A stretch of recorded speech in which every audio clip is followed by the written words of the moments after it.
naenda kama ile njia yako hata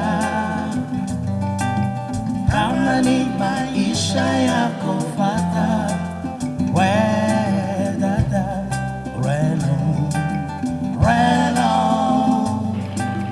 reno reno think that's way reno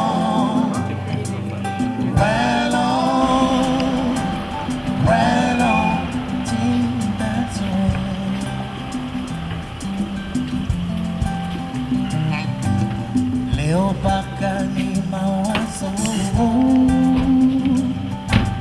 hakuna niacha kama we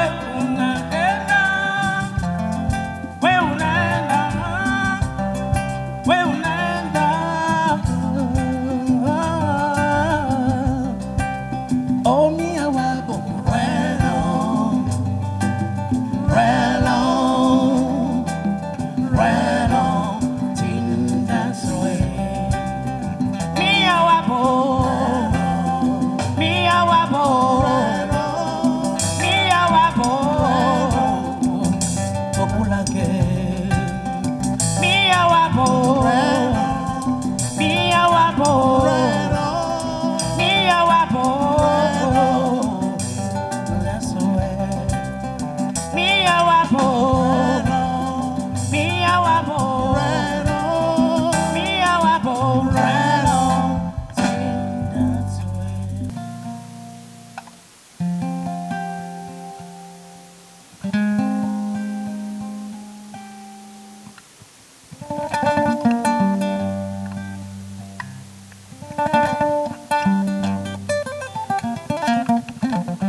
so kile loyo ke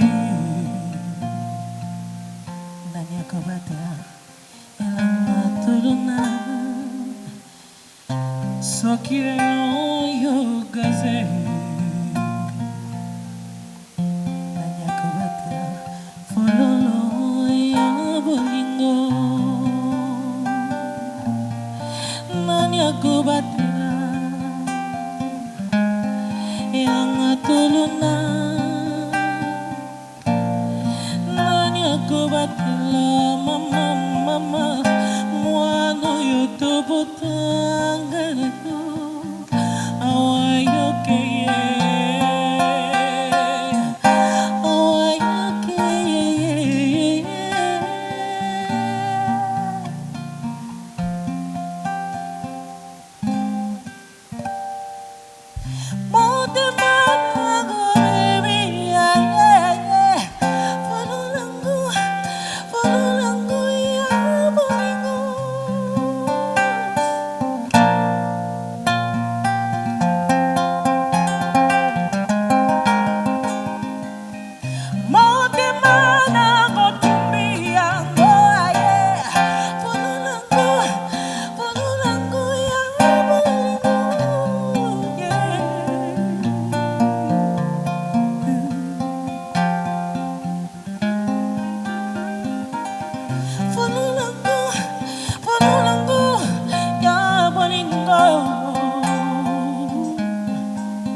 Merci pour tout ça, Excellence.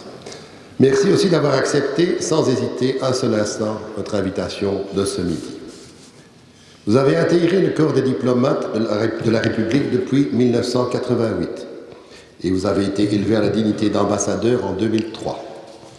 C'est donc en diplomate expérimenté que vous venez vers nous. Mais vos nombreux voyages en Europe, en Asie et en Amérique du Nord vous ont aussi fait connaître les réalités économiques d'aujourd'hui. Le secteur privé belgo-luxembourgeois que vous rencontrez ici est donc particulièrement intéressé par le message que vous voulez bien lui transmettre. Et c'est pourquoi je vous cède bien volontiers la parole.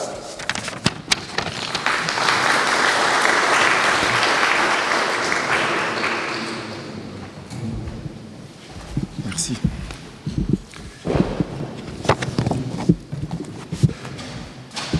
Monsieur le Président,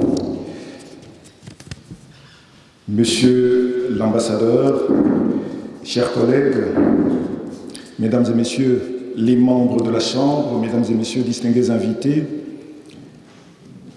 ma présence sur invitation en ce lieu est un grand honneur que je reçois avec humilité, un honneur qui est fait non seulement à ma modeste personne, mais aussi à la République démocratique du Congo, un grand pays africain que j'ai le privilège de représenter et de promouvoir.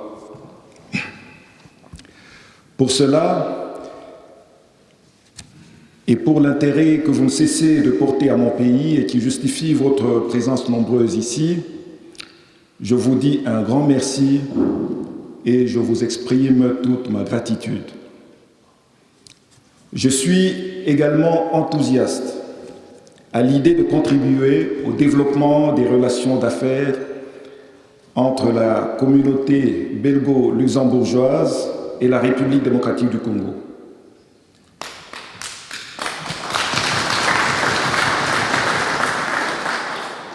Je crois savoir en effet qu'il y a dans cette communauté, plus qu'ailleurs sans doute dans le monde, une volonté manifeste de profiter des opportunités d'affaires que mon pays peut offrir. Et cela me réjouit énormément, car je suis persuadé qu'ensemble, en nous écoutant les uns les autres, en partageant nos expériences et en nous soutenant mutuellement, nous pouvons vaincre les obstacles éventuels qui freinent l'accroissement de nos relations commerciales.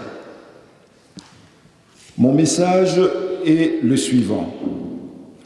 Le Congo démocratique a encore beaucoup à offrir aux investisseurs malgré les temps difficiles que connaît l'économie mondiale.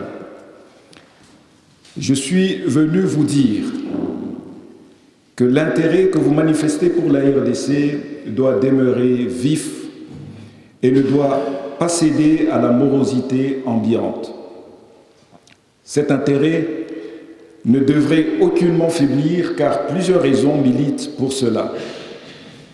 Ces raisons sont économiques, elles sont institutionnelles, elles sont tributaires de la volonté commune d'accompagner la République démocratique du Congo vers un statut de pays émergent pour le bien-être de tous, c'est-à-dire celui de la communauté belgo-luxembourgeoise des affaires et celui de la population congolaise.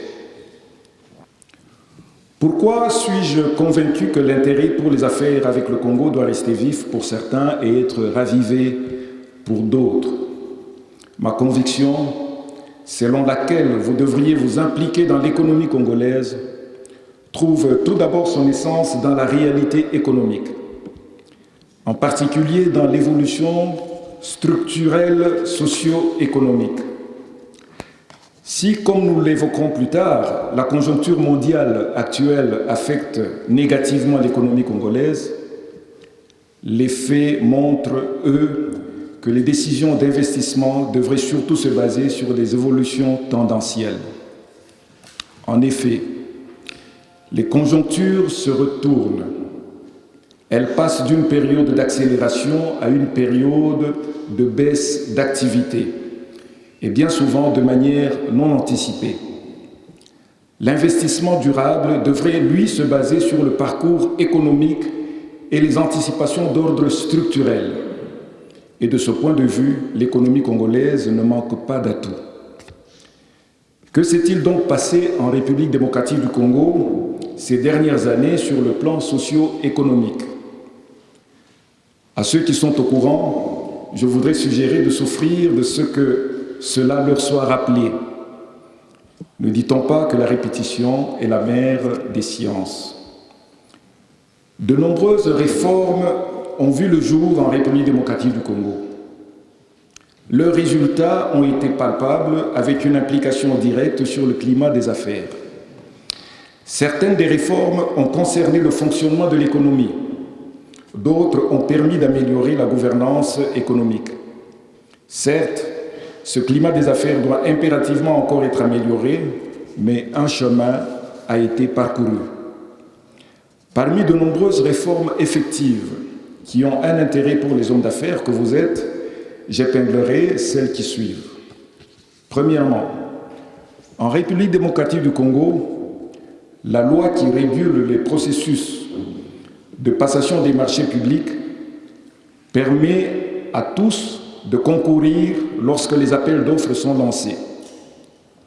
L'autorité de régulation des marchés publics et la Direction générale de contrôle des marchés publics veillent au grain, sans parler du Parlement qui interpelle effectivement le gouvernement lorsque l'exécution de l'un ou l'autre marché ne semble pas avoir suivi les règles. Je peux vous assurer que certains candidats ont eu à contester les procédures. Ils ont été entendus. Si un marché public vous intéresse en RDC, vous avez donc ce levier de confort qui est disponible. Nombreux d'entre vous ont effectivement vérifié que la réforme du système des paiements, comprenant le flottement du taux de change et la réduction de contraintes de contrôle de change, rend possible le rapatriement des revenus étrangers issus de l'exercice de l'activité commerciale. En complément à ce progrès, je mentionnerai également le développement du système bancaire qui offre des services qui n'ont rien à envier à de nombreuses banques étrangères. Votre euro circule avec la même vitesse de Luxembourg à Bruxelles ou de Kinshasa à Bruxelles. Il ne vous échappera pas que dans mon pays, le Congo, la création d'une entreprise est maintenant largement facilitée. Le délai théorique pour donner vie à une entreprise est de 3 jours. En réalité, il est aussi de 3 jours avec éventuellement des dépassements d'à peine quelques jours.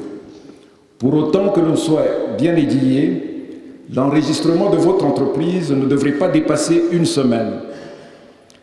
Dans cette procédure de création, vous pouvez compter localement sur 2 alliés qui sont l'Agence nationale pour la promotion des investissements et le guichet unique. L'une vient de se voir dotée d'un nouveau dynamisme et l'autre est tout simplement une nouveauté dans notre pays. Pour toutes les démarches et facilités à l'investissement, vous avez un seul interlocuteur. Qu'en est-il de la sécurité de votre investissement? Peut-on encore craindre une éventuelle aérianisation ou tout simplement une dépossession illégale de ses actifs ou de son fonds de commerce? La réponse est résolument et définitivement négative. Aujourd'hui, beaucoup de mécanismes mis en place renforcent la sécurité des investissements étrangers et rendent illusoire toute tentative de spoliation ou de nationalisation. Je citerai, sans être exhaustif, l'adhésion suivie de la ratification de la Convention de New York de 1958 sur la reconnaissance et l'exécution des décisions arbitrales internationales. L'adhésion au Centre international pour le règlement des différends relatifs aux investissements. La signature d'une convention sur la sécurité des investissements avec la Belgique ou encore l'adhésion à l'Organisation pour l'harmonisation en Afrique du droit des affaires OHADA en sigle. Tout ceci signifie simplement que que vous qui avez investi ou comptez entreprendre une activité commerciale en RDC êtes couvert par l'arbitrage international en cas de litige.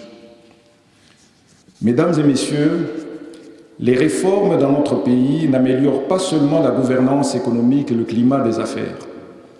Elles offrent également de nouvelles opportunités d'affaires. Les lois sur les zones économiques spéciales et sur le partenariat public-privé ouvrent, avec la volonté affichée de faire de l'agriculture le secteur moteur de la diversification de l'économie congolaise, de domaines à explorer. Certes, un ou deux articles de la loi régissant le secteur agricole posent problème pour beaucoup d'entrepreneurs. Mais je peux vous assurer d'une chose, rien n'est définitif et figé. Avec la première expérience du parc agro-industriel de Bukangalonzo, le partenariat public-privé ouvre la voie au contournement des difficultés de possession des terres pendant que la réflexion continue dans le chef du législateur congolais pour déboucher sur un cadre législatif optimal. De nouvelles opportunités découlent aussi des libéralisations récentes des secteurs de l'électricité et des assurances. Dans une économie de laquelle vous pensez vous-même que le manque d'une couverture suffisante de risques a longtemps constitué un frein, cette dernière libéralisation permet d'imaginer de multiples réussites en matière de services d'assurance. Nous ne pouvons énumérer toutes les opportunités. Il me suffira seulement d'indiquer que l'avenir de la planète est devenu le thème majeur dans les salons internationaux. Et comme vous le savez peut-être, plus de 10% des réserves d'eau douce de la Terre et une partie non négligeable de la forêt de notre monde sont localisées dans un pays, et ce pays, c'est la RDC. Monsieur le Président, Mesdames et Messieurs, vous savez sans doute que les performances macroéconomiques de la RDC sont restées historiquement élevées pendant plusieurs années. Taux de croissance élevé, taux d'inflation faible, taux de change relativement stable, déficit budgétaire en baisse, création d'emplois, etc.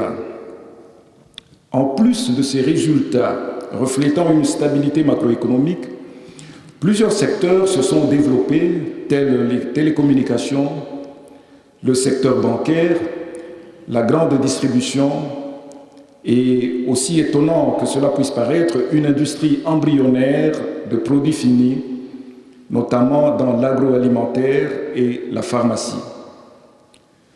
Ce n'est dès lors pas étonnant que le plus grand nombre de projets admis au Code des investissements au cours des 2 dernières années puissent concerner les services et les industries. Le lien entre ces performances soutenues dans le temps et l'attrait que le Congo représente en tant que contrée d'affaires est évident. Mon propos n'est nullement d'évoquer de simples chiffres et les vanter. Non, mon propos est de dire que ces performances macroéconomiques et ces évolutions sectorielles génèrent et ou sont générées par des affaires bien lucratives. Notre désir le plus ardent est que cette croissance devienne de plus en plus inclusive. Le caractère inclusif accru de cette croissance est de nature à améliorer davantage l'attrait de l'économie congolaise. Nous en sommes convaincus et cette conviction est fondée sur la réalité. La réalité qui découle notamment des progrès réalisés en termes de développement humain. L'effort de mettre des statistiques à jour avec l'aide de la Banque mondiale et une certification du PNUD a permis de constater que le taux et la durée moyenne de scolarité ainsi que l'espérance de vie ont augmenté au cours de ces dernières années et ont permis de réaliser de bonnes performances économiques. Cela signifie que les investisseurs sont susceptibles de bénéficier d'une meilleure qualité de main-d'œuvre.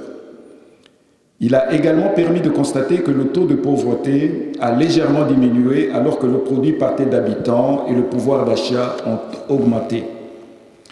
Cette amélioration est de nature à aiguiser l'appétit d'un entrepreneur averti car cela offre des débouchés pour la production.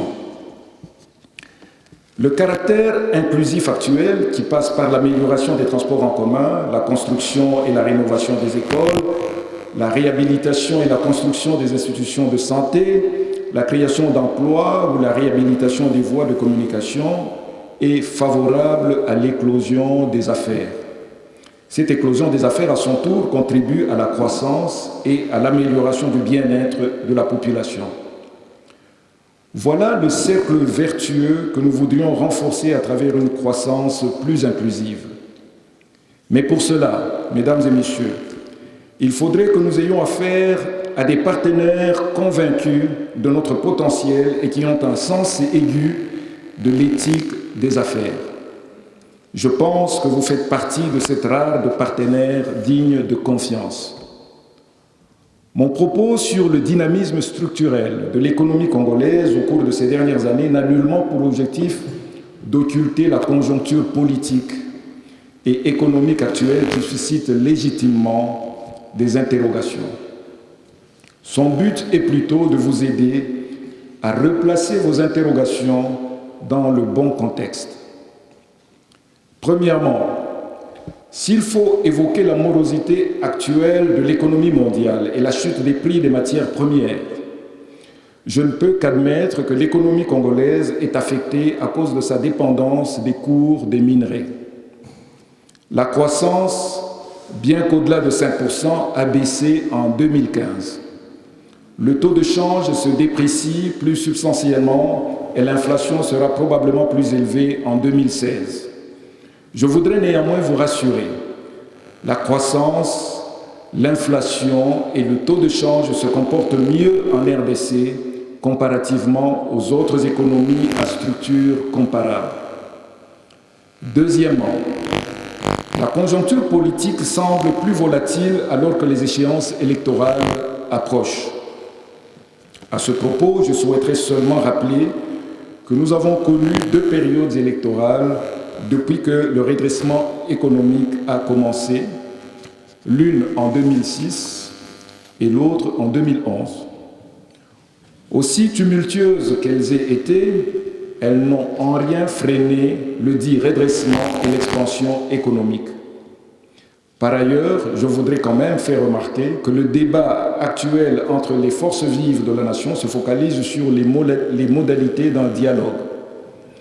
On parle donc surtout de dialogue et non d'affrontement. Dès lors, j'estime que le conjoncturel ne devrait pas prendre le pas sur le structurel. Permettez-moi de vous souffler une anecdote pour clore ce point. Pendant que plusieurs entrepreneurs évoquent la nécessité d'une très grande prudence vis-à-vis de l'entrepreneuriat en relation avec la RDC, les demandes de crédit par des entrepreneurs étrangers auprès de banques congolaises augmentent pour étendre le spectre de leurs activités. Donc c'est tout dire. Comment ne pas alors inciter à un partenariat, même si la conjoncture actuelle risque de rebuter un observateur non averti? Monsieur le Président, Mesdames et Messieurs, si je suis enthousiaste quant au potentiel prolifique de votre implication en République démocratique du Congo, c'est parce que je crois en la puissance de la volonté.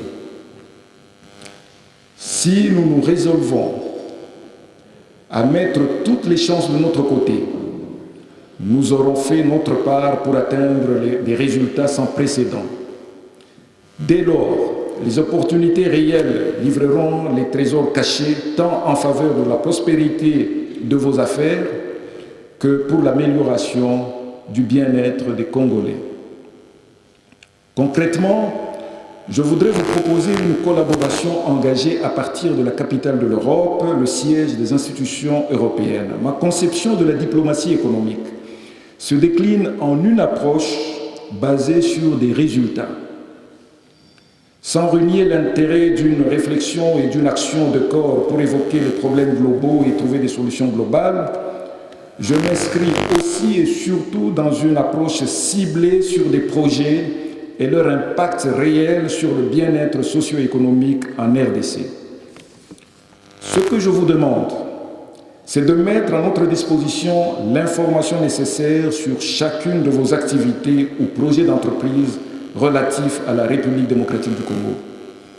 Nous voudrions les répertorier et en connaître les contours. Plus précisément, nous, à l'ambassade, souhaiterions d'une part comprendre comment ces activités peuvent s'inscrire dans l'expansion économique de notre pays et d'autre part, quelles sont vos attentes par rapport à l'aide que nous sommes en mesure de vous apporter.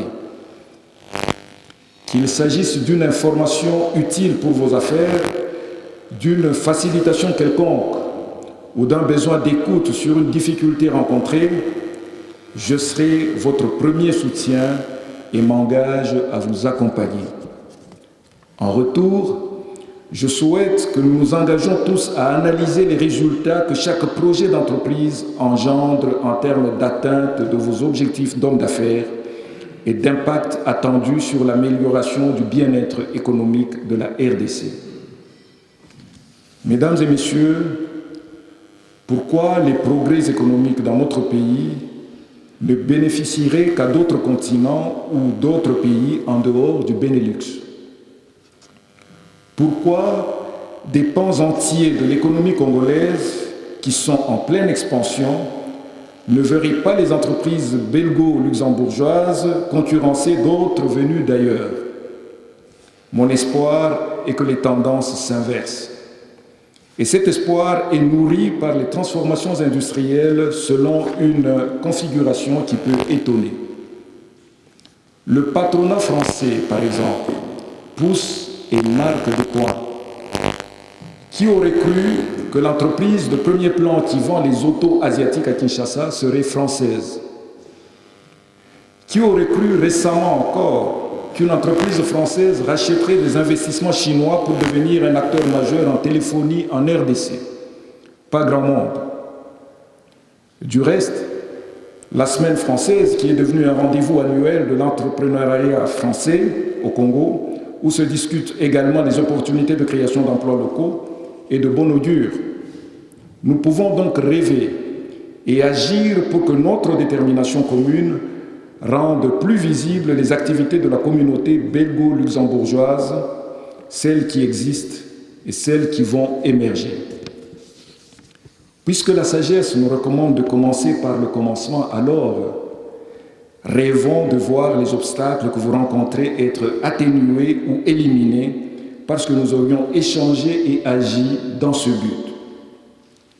Rêvons d'un éclairage nouveau dans votre recherche d'informations parce que l'ambassade vous aura apporté son aide. Rêvons de voir s'accélérer l'activité économique en RDC grâce à votre expertise. Rêvons d'énumérer prochainement des emplois créés pour des Congolais à travers vos projets ou activités économiques en cours. Rêvons d'entendre citer des bilans d'entreprises européennes dont le chiffre d'affaires généré grâce aux rapports commerciaux avec la RDC serait en nette progression et pourquoi pas de manière exponentielle. Chacun de nos succès permettra au personnel de l'ambassade d'être fier d'avoir rendu des services aux partenaires privilégiés que vous êtes. Il vous permettra à vous, en plus de prospérer, d'être fier de contribuer à l'amélioration du bien-être des Congolais.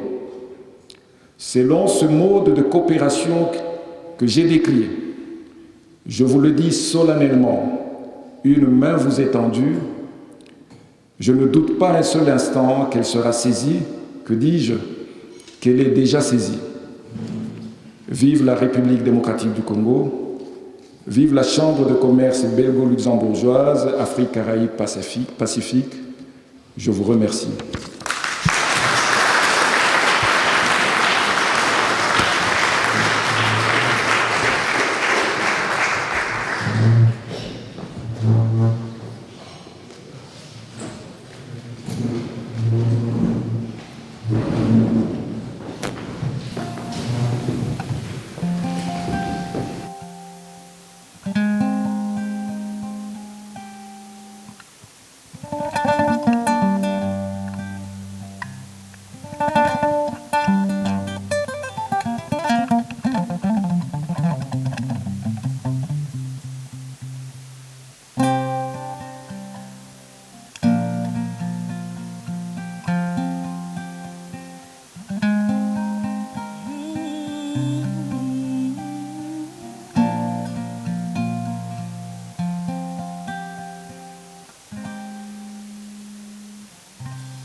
kobatela elanga tolona